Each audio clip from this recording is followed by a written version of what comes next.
आपकी बात बिल्कुल सही है। मोहब्बत वाकई एक अजीब चीज है। यह जब होती है तो जिंदगी में रंग भर देती है, और जब बिछड़ जाए तो वही रंग फीके पड़ जाते हैं। शाम का वक्त था और कैफे में धीमी रोशनी फैल रही थी।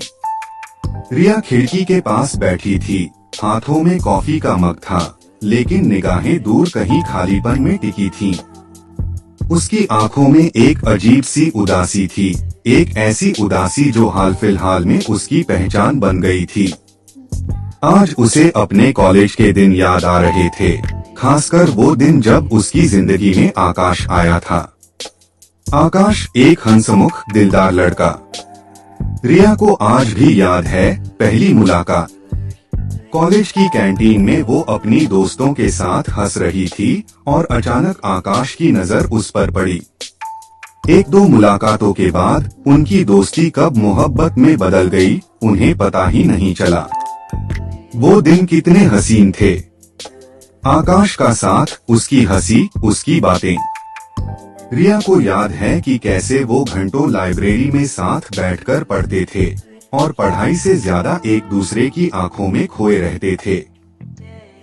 शामें अक्सर कॉलेज के पास वाले पार्क में गुजरती थीं, जहां तारों भरी रात में वो एक दूसरे का हाथ थामे भविष्य के सपने बुनते थे। मोहब्बत का मजा तो ऐसा था कि रिया को हर चीज खूबसूरत लगने लगी थी। सुबह की किरणें ज्यादा रोशन लगती थीं, बारिश की बूंदें ज्यादा सुरीली। आकाश की एक आवाज पर उसका दिल खुशी से उछल पड़ता था। उसने अपनी हर छोटी बड़ी बात आकाश के साथ बांटनी शुरू कर दी थी। जब आकाश उसे मेरी रिया कहकर बुलाता था, तो उसे लगता था कि पूरी दुनिया उसकी मुट्ठी में है। उसे याद है एक बार वो बीमार पड़ गई थी और आकाश ने रातों रात जागकर उसकी देखभाल की थी। उस वक्त उसे लगा था कि उसका प्यार ही उसकी सबसे बड़ी ताकत है, उसकी सबसे बड़ी खुशी। वह मजा ऐसा था कि उसने अपने हर गम, हर परेशानी को भुला दिया था। बस आकाश और उसकी मोहब्बत, यही उसकी दुनिया बन गई थी।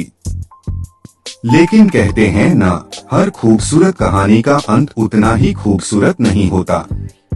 कॉलेज खत्म हुआ और जिंदगी की भागदौड़ शुरू हो गई। आकाश को नौकरी के लिए दूसरे शहर जाना पड़ा। पहले तो सब ठीक था, मीठी बातें, फोन पर घंटों की बातचीत। लेकिन धीरे धीरे दूरियां बढ़ने लगी। व्यस्तता और नए माहौल ने उन्हें एक दूसरे से दूर करना शुरू कर दिया। गलतफहमियां पनपने लगी, छोटी छोटी बातें झगड़ों में बदलने लगी। रिया को याद है वो दिन जब आकाश ने फोन पर उससे कहा था, रिया, मुझे लगता है हमें कुछ वक्त के लिए अलग हो जाना चाहिए। उन शब्दों ने रिया की दुनिया हिला दी थी। उसे लगा जैसे किसी ने उसका दिल चीर दिया हो। मोहब्बत की सजा बहुत दर्दनाक होती है।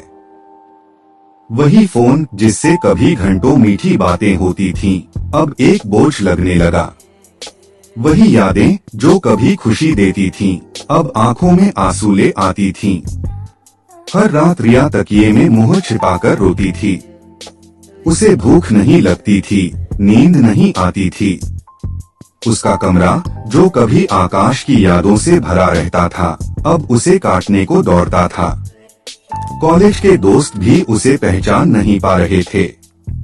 उसकी हंसी गायब हो गई थी, उसकी आंखों की चमक बुझ गई थी। वह अंदर से टूट चुकी थी। उसे लगता था कि अब उसकी जिंदगी में कुछ नहीं बचा है, सिर्फ खालीपन और दर्द। हर पल उसे आकाश की कमी महसूस होती थी, और यह कमी उसे हर दिन सजा देती थी। रिया ने कॉफी का आखिरी घूंट पिया। बाहर हल्की बारिश शुरू हो चुकी थी। आज भी आकाश की याद उसे सता रही थी, लेकिन अब उस दर्द में थोड़ी शांति थी। उसे समझ आ गया था कि मोहब्बत सिर्फ मजा नहीं देती, बल्कि बिछड़ने पर ऐसी सजा भी देती है जो इंसान को और मजबूत बनाती है। शायद यही जिंदगी का दस्तूर है। मोहब्बत वाकई अजीब है, कभी मजा, कभी सजा। लेकिन इन्हीं एहसासों के साथ ही तो जिंदगी पूरी होती है, नहीं?